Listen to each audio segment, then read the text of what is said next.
Olá! Hoje a gente vai mergulhar fundo numa rede de comando e controle que é, bem, invisível dentro do nosso corpo. O sistema endócrino.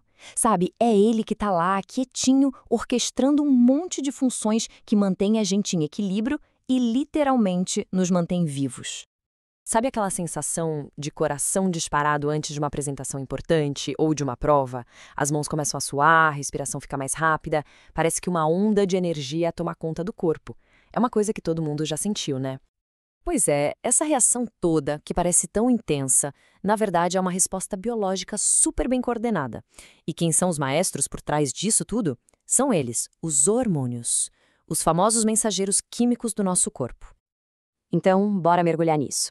Nosso roteiro de hoje é o seguinte: a gente começa falando desses mensageiros químicos, depois passa pelo centro de comando, fala de energia, estresse, crescimento e no final a gente amarra tudo falando da harmonia do corpo. Vamos lá? Ok, então, para começar, vamos entender quem são os jogadores principais desse sistema todo. Os hormônios. Como é que eles se comunicam? Qual é a deles, sabe? Então, basicamente, o sistema endócrino é um grande sistema de regulação. Mas olha que interessante, ele é diferente do sistema nervoso. O sistema nervoso é tipo instantâneo, usa impulsos elétricos super rápidos. Já o endócrino não. Ele usa esses mensageiros químicos, os hormônios, que viajam pelo sangue. É um processo mais lento, mas o efeito é mais duradouro. Agora, uma coisa importante para a gente entender é essa distinção aqui. As glândulas endócrinas são as estrelas do nosso papo de hoje, porque elas liberam os hormônios direto no sangue, para dentro. Já as exócrinas, bom, elas liberam substâncias para fora ou para dentro de cavidades, como o suor ou a saliva. E o pâncreas? Ah, o pâncreas é fascinante, porque ele faz as duas coisas. Ele é uma glândula mista, tem a parte endócrina, que produz insulina, e a exócrina, que produz enzimas para digestão. Bem legal, né? E aqui estão eles, os nossos mensageiros. Para ficar fácil de entender, pensa nos hormônios como se fossem chaves, chaves bem específicas. E essas chaves só se encaixam em fechaduras certas, que são os receptores lá nas células-alvo. Ou seja, cada hormônio tem uma mensagem e um destino muito claros. Beleza. Agora que a gente já conhece os mensageiros, vamos subir na hierarquia. Como é que tudo isso é coordenado? Pois é. Existe um centro de comando principal que fica de olho para ver se as outras glândulas estão fazendo o trabalho delas direitinho. E esse centro de comando é a hipófise. Olha, ela é minúscula, do tamanho de uma ervilha, mas não se engane, o poder dela é gigante. Ela funciona assim, recebe ordens lá do cérebro, de uma parte chamada hipotálamo, e traduz essas ordens em comandos hormonais para o resto do corpo. É por isso que ela tem esse apelido todo-poderoso de glândula mestra. E aqui a gente consegue ver bem a influência dela. Alguns hormônios que ela produz, tipo o GH, o hormônio do crescimento, agem direto no corpo. Se faltar GH na infância, pode causar nanismo, se tiver em excesso, gigantismo. Mas tem outros hormônios, os chamados tróficos, que são tipo uns gerentes intermediários. Eles não fazem o trabalho final, mas eles vão lá e avisam as outras glândulas, como a tireoide, quando e como elas devem trabalhar. Ok, saindo do centro de comando, vamos agora falar das glândulas que gerenciam a nossa energia no dia a dia. São elas que ditam o ritmo, sabe? Se o nosso corpo queima combustível rápido ou devagar e como ele guarda energia para usar depois. A tireoide, essa glândula que fica aqui no pescoço. Ela produz dois hormônios, o T3 e o T4, que funcionam como se fosse o termostato do nosso metabolismo. Se ela produz pouco, aí tudo fica mais lento, isso é o hipotiroidismo. Agora, se ela produz demais, é o contrário, o hipertiroidismo, que acelera o corpo todo como se fosse um motor em altíssima rotação.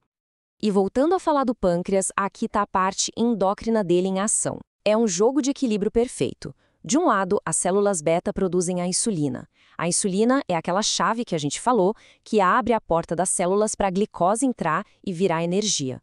Com isso, o açúcar no sangue diminui. Do outro lado, a gente tem o glucagon, produzido pelas células alfa. Ele faz exatamente o contrário. Quando o açúcar no sangue está baixo, ele manda o fígado liberar a glicose que estava guardada. É um equilíbrio perfeito. E é justamente quando esse equilíbrio quebra que pode surgir uma condição que muita gente conhece, o diabetes mellitus. No diabetes tipo 1, por exemplo, o que acontece é que o sistema de defesa do corpo, por engano, ataca e destrói as células beta. Sem elas, não tem produção de insulina. E sem a chave da insulina, a glicose não consegue entrar nas células. Ela fica sobrando no sangue, e é isso que causa a hiperglicemia.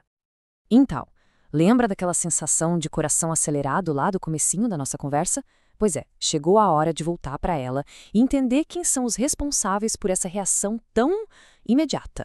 Essas são as glândulas adrenais, que também são chamadas de suprarrenais. Elas ficam ali, no topo dos rins, e são as nossas especialistas em gerenciamento de crises. Quando o cérebro percebe um perigo, elas disparam adrenalina na corrente sanguínea e aí, bum! O coração acelera, a pressão sobe, a energia vai lá para cima, o corpo fica totalmente preparado para lutar ou para fugir.